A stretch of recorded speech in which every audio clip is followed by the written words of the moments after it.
Está viendo PBO.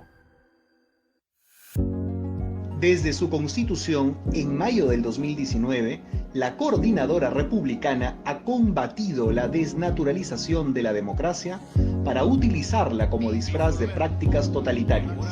Durante los gobiernos de Vizcarra y Sagasti, luchamos contra el auge de las políticas y discursos contrarios a las instituciones representativas, discursos que promovían una falsa democracia, directa, callejera y tumultuaria. También nos opusimos a la perversión que judicializa la política y al pensamiento único impuesto desde la cúpula estatal, que afecta la libertad de conciencia, la familia, los valores comunitarios, incluyendo la manipulación del lenguaje con fines ideológicos inconfesables. Igualmente, impulsamos el rechazo a la imposición del Tratado de Escazú, pues lesionaba la soberanía sobre nuestros recursos naturales. Defendimos a la Policía Nacional, agredida como institución, contra los esbirros del régimen de Sagasti, y demandamos elecciones libres y pulcras, avisorando las irregularidades fraudulentas que se orquestaban desde el sistema electoral y las altas esferas oficialistas. Más adelante, la Coordinadora Republicana concurrió con otras organizaciones democráticas a enfrentar al gobierno de Pedro Castillo, no solo por su objetiva incompetencia y gravísima corrupción, sino porque era una amenaza cierta a la Constitución histórica del Perú, al pretender sustituirla introduciendo un Estado plurinacional, antagónico a la nación peruana, además de perpetuarse en el poder como en Cuba, Venezuela, Nicaragua, entre otros países del continente. Y ahora, tras la vacancia del golpista Castillo, la Coordinadora Republicana viene trabajando para unificar a los patriotas, de modo que la transición iniciada arribe a su destino democrático, denunciando tanto las vacilaciones oficialistas como los arrestos violentistas y subversivos opuestos al desarrollo republicano y popular, a la grandeza del Perú y la felicidad de los peruanos.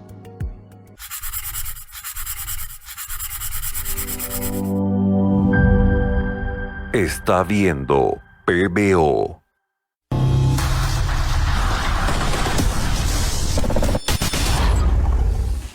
Buenas noches amigos, ¿cómo están? Bienvenidos en La Mira, mi nombre es Úrsula Chamochumbi y nos conectamos nuevamente este sábado a través del 91.9 de la FM en PBO Radio, la radio con fe. Ya saben que si quieren vernos también y no solamente escucharnos, pueden hacerlo a través del portal La Abeja y todas las cableoperadoras a nivel nacional y en vivo. Hoy día vamos a analizar un tema que ha estado en los medios y en las redes sociales en estas últimas semanas. Es un tema que, a pesar de que podría decirse que es de farándula, en realidad tiene pues tiene raíces más profundas e incluso podría cambiar la jurisprudencia, la legislación de nuestro país. Estoy hablando del caso del señor Ricardo Morán, quien hasta el momento no ha podido inscribir a sus hijos como peruanos, debido a que la RENIEC pues no lo deja realizar esta acción. Vamos a conversar con la abogada en Derecho de Familia, Milagros García Matos, quien nos va a explicar también, quien nos va a ayudar a analizar este caso y por qué es que el RENIEC ha negado esta solicitud, y incluso ya se está viendo después de pasar por el Poder Judicial, se está viendo en el Tribunal Constitucional. ¿Cómo está? Doctora, buenos días Úrsula, ¿cómo está? Buenas noches. Si bien es cierto, el RENIEC no ha permitido pues la inscripción de estos menores, no quiere decir que a estos menores les falte pues una identidad. Ellos nacieron en otro país, nacieron en Estados Unidos, están debidamente inscritos como ciudadanos americanos, estadounidenses. Sin embargo, el señor Morán quiere también que tengan la nacionalidad peruana. Algunas personas creen, muchas personas creen que este caso no se trata de inscribir a los niños para que sean peruanos, sino que se trata de una agenda que está tratando de modificar incluso el sistema judicial, incluso la Constitución. ¿Qué nos puede decir sobre eso? Bueno, al respecto, en principio tendría que analizar lo siguiente, ¿no? Ricardo Morán sus hijos tienen una nacionalidad, una identidad, una nacionalidad norteamericana, por ende tienen una identidad definida. El punto es que él, ante las autoridades norteamericanas, él inició un proceso judicial mediante el cual se logró establecer que únicamente él es el padre de los niños, porque ellos se procrearon valiéndose de técnicas de reproducción asistida y de una ovodonación. Entonces, ese es el problema que él tiene, porque él tampoco puede decir la identidad de la madre porque la desconoce, porque la donante es protegida legalmente respecto de su identidad, entonces no se tiene la identidad de la madre. En nuestro sistema, el Código Civil establece que nuestros nombres tienen un apellido paterno y el materno, y podemos inscribir también, independientemente bien el padre o la madre puede inscribir el nacimiento de sus hijos. Pero en el caso de la madre, ustedes dirán, pero ¿por qué una mujer sí puede inscribir a sus hijos con sus apellidos si es que no quiere revelar la identidad del padre? ¿Por qué? Porque en nuestro sistema se entiende que la mujer que procrea, la mujer que alberga en su vientre un hijo, la filiación que se establece, o sea, el vínculo paterno, materno, filial, se establece con el dar a luz. Con el parto. O sea, basta que dé a luz. El embarazo y el parto. Exacto. La mujer que alberga en su vientre el día del parto, ya se establece que por esa circunstancia que ella es la madre de los menores. Entonces ella sí puede inscribir, si lo decide o no tiene un acuerdo con el padre de sus hijos, puede inscribir la partida la identidad del menor ante la RENIEC y obtener una partida de nacimiento, aun cuando ella pueda solamente asentar a sus hijos con sus apellidos, con sus nombres y sus apellidos. O puede también señalar quién es el padre, aunque él no reconozca a esta criatura que ha nacido, porque eso será motivo pues de un proceso de filiación si así lo estima pertinente. Entonces ese es el punto. No se dan estas condiciones porque nuestro Código Civil en su artículo 21 establece si él quiere inscribir el nacimiento de sus hijos, tiene que revelar el nombre de la madre. Y al no tener ese dato por las circunstancias antes descritas, se hace un imposible jurídico que él pueda obtener un acta de nacimiento, inscribir el nacimiento de sus hijos ante la RENIEC. Y por esas razones, y también porque él explicó en el proceso administrativo la manera como han sido procreados sus hijos, a través de técnicas de reproducción asistida, que en el Perú también tenemos una ley de salud que establece que toda persona que adolece de una infertilidad, tiene derecho a reproducirse a través de estas técnicas de reproducción asistida. Pero el punto es que la persona, o sea, la madre gestante, tiene que ser la madre, ser también al mismo tiempo la madre biológica del bebé que alberga en su vientre. Entonces, de otra forma, no, por ello está prohibida la clonación. Claro, es decir, en nuestra legislación, para empezar, nomás por el principio, en nuestra legislación no está establecido este tipo de procesos a los que el señor Morán ha accedido.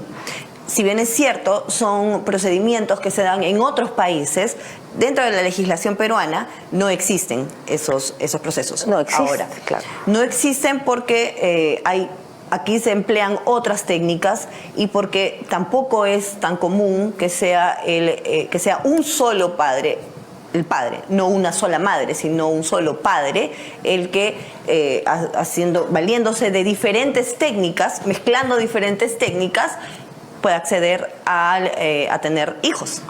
Claro, o sea, en nuestro país no tenemos una legislación que norme, que regule situaciones como las que estamos viendo y que es de público conocimiento porque se trata de un personaje público.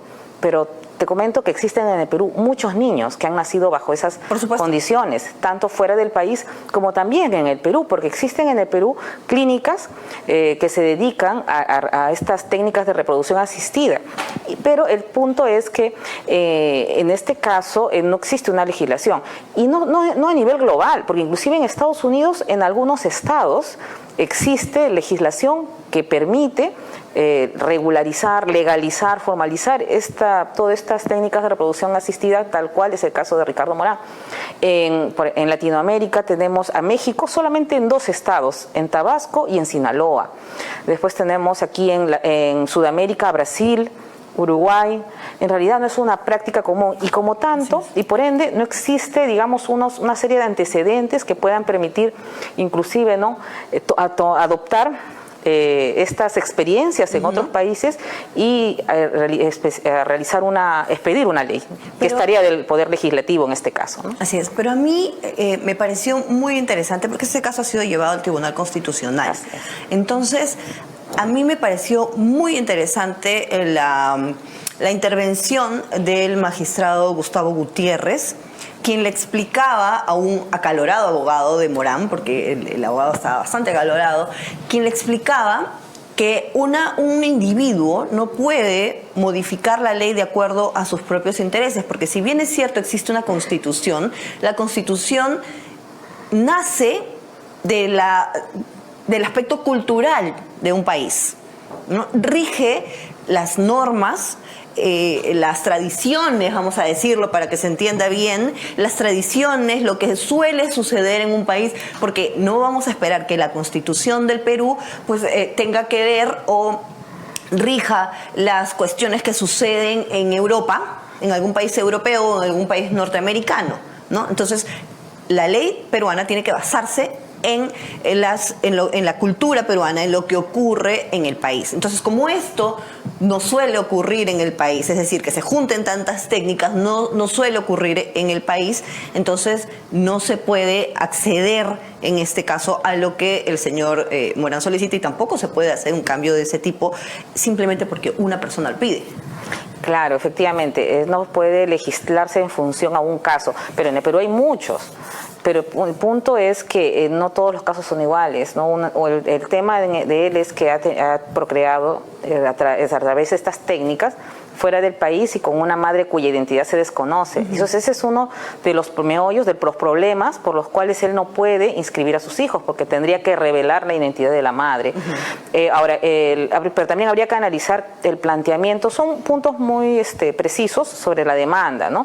Él le declararon improcedente administrativamente, agotando la vía administrativa también, declararon improcedente la inscripción de las partidas de nacimiento de sus hijos, porque él lo que quiere es que sus hijos tengan la nacionalidad peruana, para tener 2 nacionalidades y ejercer derechos como peruanos. Pero él alega que se atenta el derecho a la identidad de los niños, cosa que no es cierta, porque los niños tienen una identidad.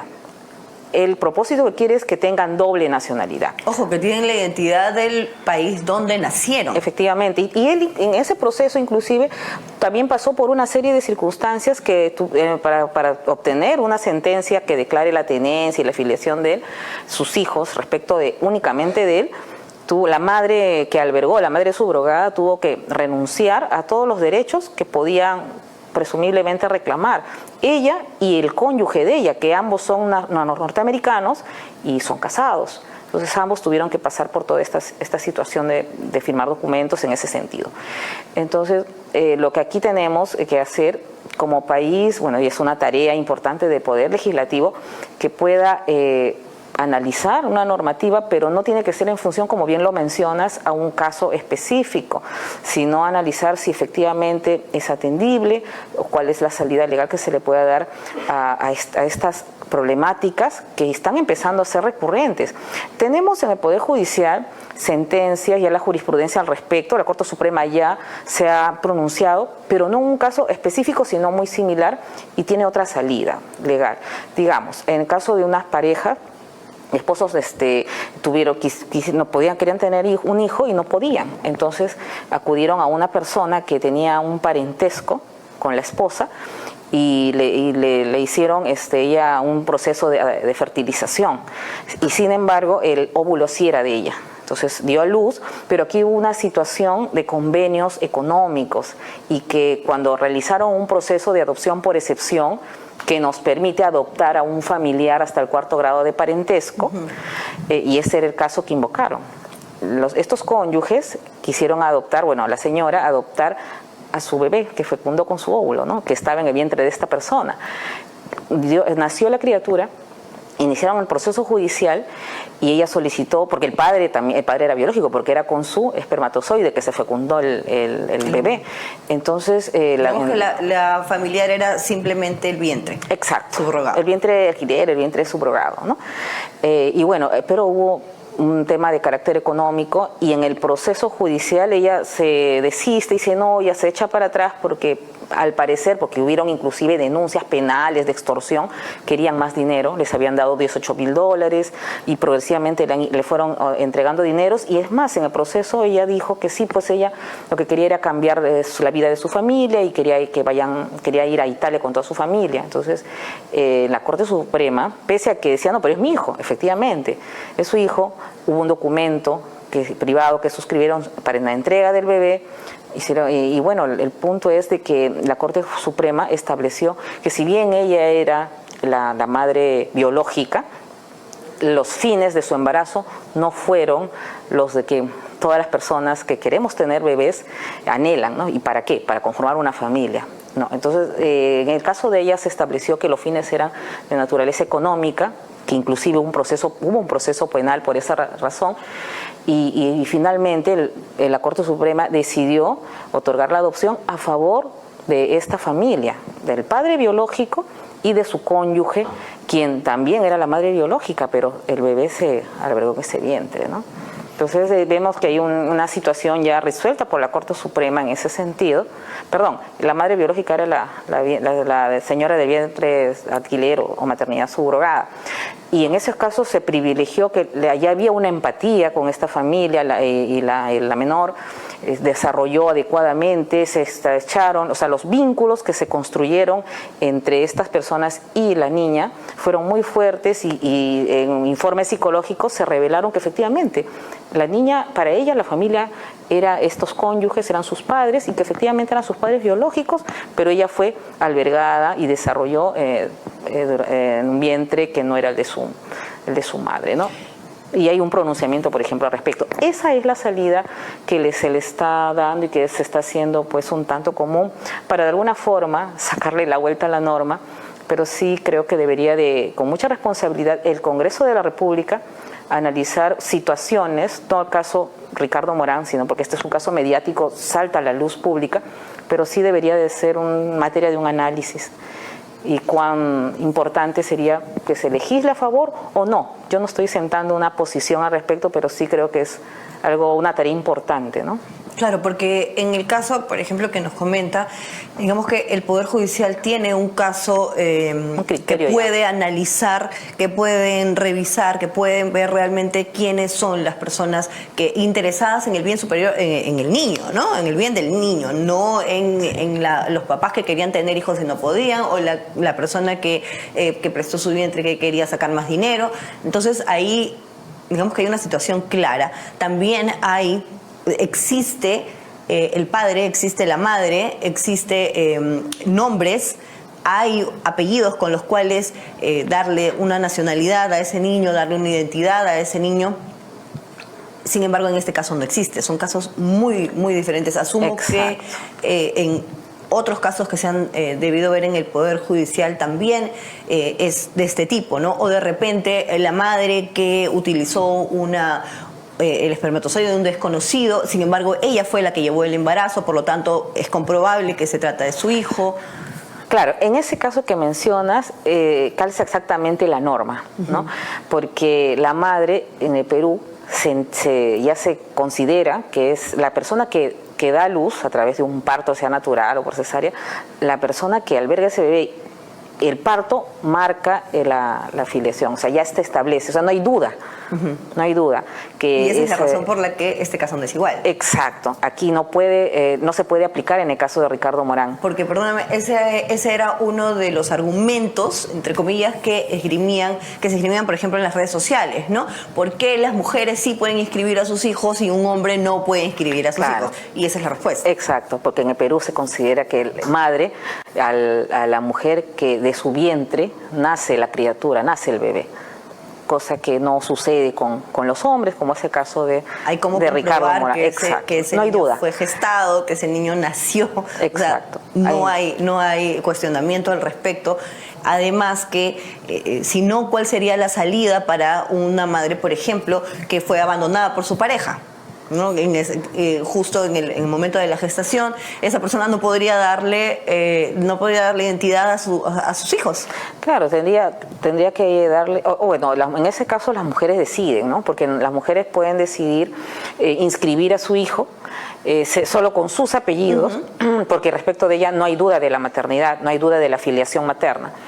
Pero también pueden elegir, bueno, no quiere reconocer su padre, pero se asientan la partida con la información, los datos de ella y también los datos del padre, para que él en su momento pueda voluntariamente reconocer a ese hijo, o ella podría acudir al Poder Judicial e interponer una demanda de filiación extramatrimonial que le permita lograr precisamente ese fin, declarar judicialmente que ese señor, ese padre que no quiso responsabilizarse respecto de su hijo, judicialmente se vea forzado a cumplir con sus obligaciones. Y actualmente el proceso de filiación se puede interponer juntamente con el de alimentos. Entonces se solicita la filiación, se acredita la misma, consecuentemente existe un otorgamiento de pensión alimenticia, ¿no? Y se resuelve el tema. Okay. Y en el caso de los hombres, no es un caso muy común, pero cuando la madre, la que da a luz, no quiere hacerse cargo de sus hijos, y es el padre el que finalmente va y firma a sus hijos, en ese caso es el mismo procedimiento que en el caso de la madre, o ahí sí tiene que haber un proceso judicial que acredite que él es el papá.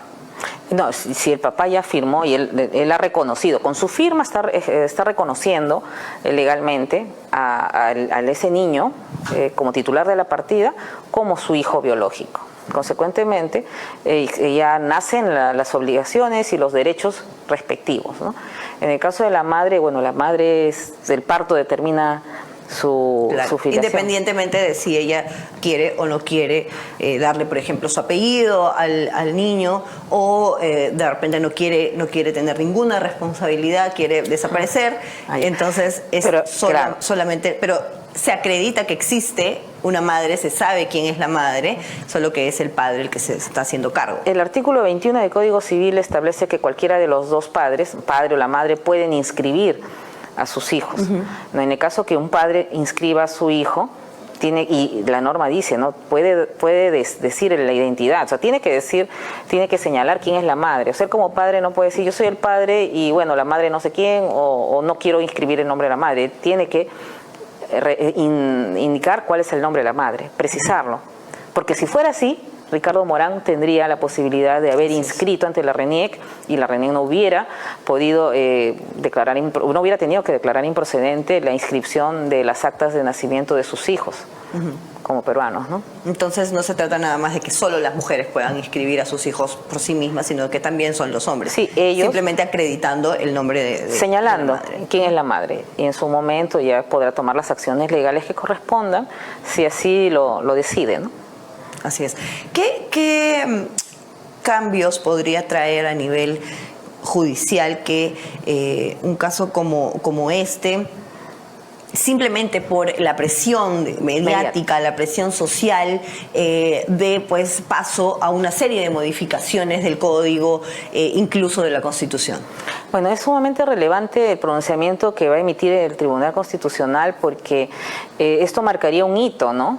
Y a partir de ello, o sea, no es que este proceso judicial va a convertirse en ley y que basta con este caso para que se generalice, no, porque esto implicaría que cada persona interesada que considere que se están afectando derechos fundamentales de rango constitucional, como la identidad, que es uno de los argumentos que se esbozaron en la demanda de Ricardo Morán, cualquiera podría, ¿no?, pensar que es así, pero no, esto es un tema independiente. O sea, la persona que se sienta afectada por estos derechos o los derechos de sus hijos, y mencionando o fundamentándolo en el interés superior del niño, tendrían que interponer una demanda y señalar que este antecedente, que ya se sentaría un precedente, un pronunciamiento favorable a Ricardo Morán y a sus hijos, se tomaría esto como, bueno, si en este caso es muy parecido, es idéntico al mío, en este caso ampararon la demanda, ¿por qué no tendrían que amparar la mía? O sea, sustento mi demanda con los mismos, con mis argumentos, pero con los mismos sustentos. Entonces sienta jurisprudencia. Claro, o sea, sí, se estaría pues... Porque ya lo dijo el Tribunal Constitucional. Independientemente de lo que diga un juez X, un proceso X o la RENIEC, ya lo dijo el Tribunal Constitucional. Entonces, si hubieran más casos, sin necesidad de variar la Constitución ni el Código, sin necesidad, ya hay un antecedente y por lo tanto otras personas pueden pedir lo mismo. Claro, ¿no? Tomando como precedente este pronunciamiento, podrían invocar la demanda y fundamentando en esta sentencia los resultados de la misma para que también les sean aplicables, ¿no? En el caso de llegar al Poder Judicial, porque incluso simplemente en el proceso administrativo de RENIEC ya podrían presentarlo, es decir, ya hay jurisprudencia también, al respecto. O la RENIEC podría decir, bueno, administrativamente nosotros consideramos lo que dijeron, ¿no? O sea, que inclusive si ellos se inscribían, las partidas de los niños, las actas de nacimiento, estarían colisionando con derechos que están establecidos en nuestra normatividad, como es el artículo 21 del Código Civil. En la demanda, Ricardo Morán solicitó que se declare nula la resolución que declara, la apelación que declaró improcedente la demanda. No solicitó la nulidad de la resolución que declara improcedente el pedido de él. O sea, hay un tema que no sé, se le habrá pasado, no lo sé.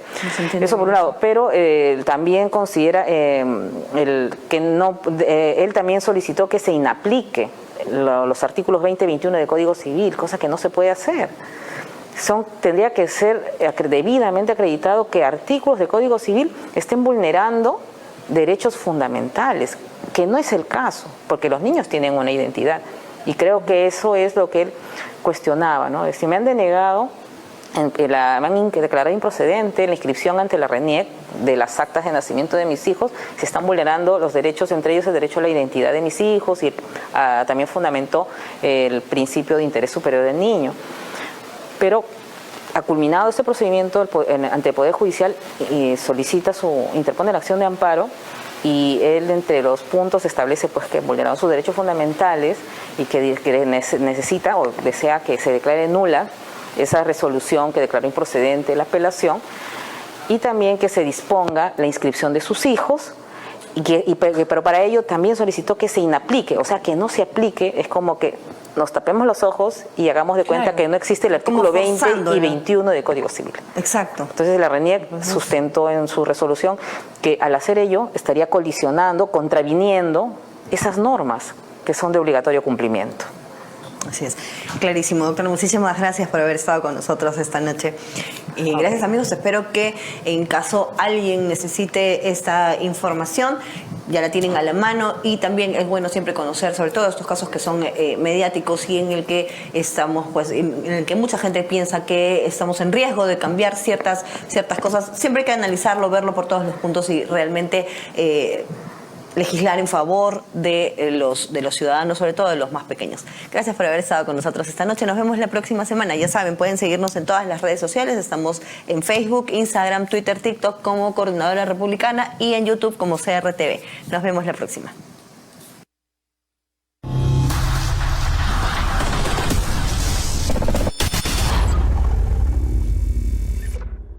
En la Ciudad Industrial Huachipa Este te ofrecemos todo lo que tu empresa necesita. Somos el mejor lugar para invertir de forma segura a precios 100% accesibles. Ofrecemos lotes independizados para grandes empresas desde 10.000 metros cuadrados y para empresas medianas desde 1.000 metros cuadrados. Somos la única ciudad industrial con zonificaciones para todo tipo de industrias y beneficiamos a nuestros propietarios con gran abastecimiento de energía. Contamos con los mejores servicios de iluminación LED y cableado subterráneo libre de contaminación visual, seguridad las 24 horas, planta de tratamiento de aguas residuales y planta de ósmosis. Somos la única ciudad industrial con la mayor cantidad de empresas operativas y más de 1.9 millones de metros cuadrados vendidos. Ya son más de 120 propietarios que confían en nosotros. Ciudad Industrial Huachipa Este, el eje industrial de los grandes empresarios.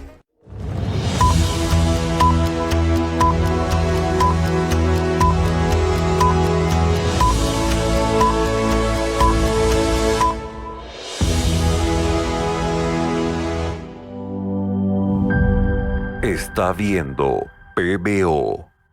Hace 28 años en Petramás marcamos un hito importante. Somos una empresa privada que trajo al Perú un modelo sostenible y formal en todas las etapas que generan una correcta disposición final de residuos sólidos.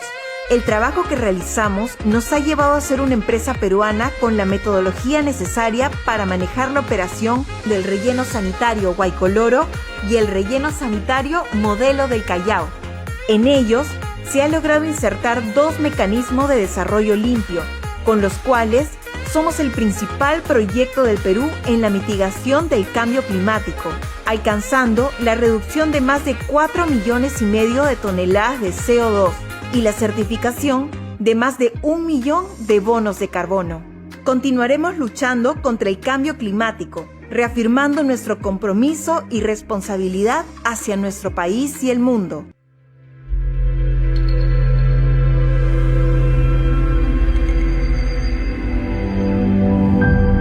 Está viendo PBO. Desde su constitución, en mayo del 2019, la Coordinadora Republicana ha combatido la desnaturalización de la democracia para utilizarla como disfraz de prácticas totalitarias.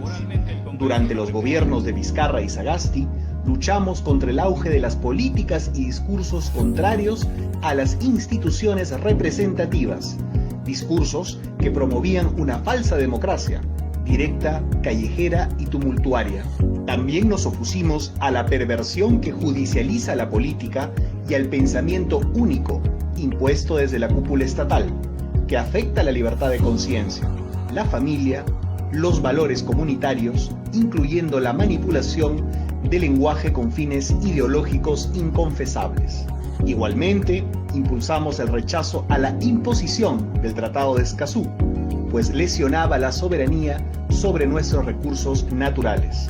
Defendimos a la Policía Nacional, agredida como institución, contra los esbirros del régimen de Sagasti, y demandamos elecciones libres y pulcras, avisorando las irregularidades fraudulentas que se orquestaban desde el sistema electoral y las altas esferas oficialistas. Más adelante, la Coordinadora Republicana concurrió con otras organizaciones democráticas a enfrentar al gobierno de Pedro Castillo, no solo por su objetiva incompetencia y gravísima corrupción, sino porque era una amenaza cierta a la Constitución histórica del Perú, al pretender sustituirla introduciendo un Estado plurinacional, antagónico a la nación peruana, además de perpetuarse en el poder como en Cuba, Venezuela, Nicaragua, entre otros países del continente.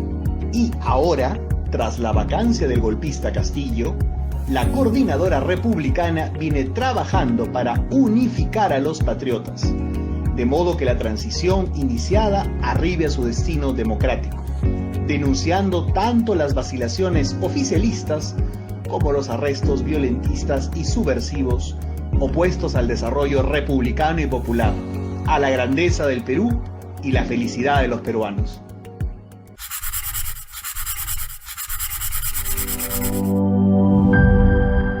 Está viendo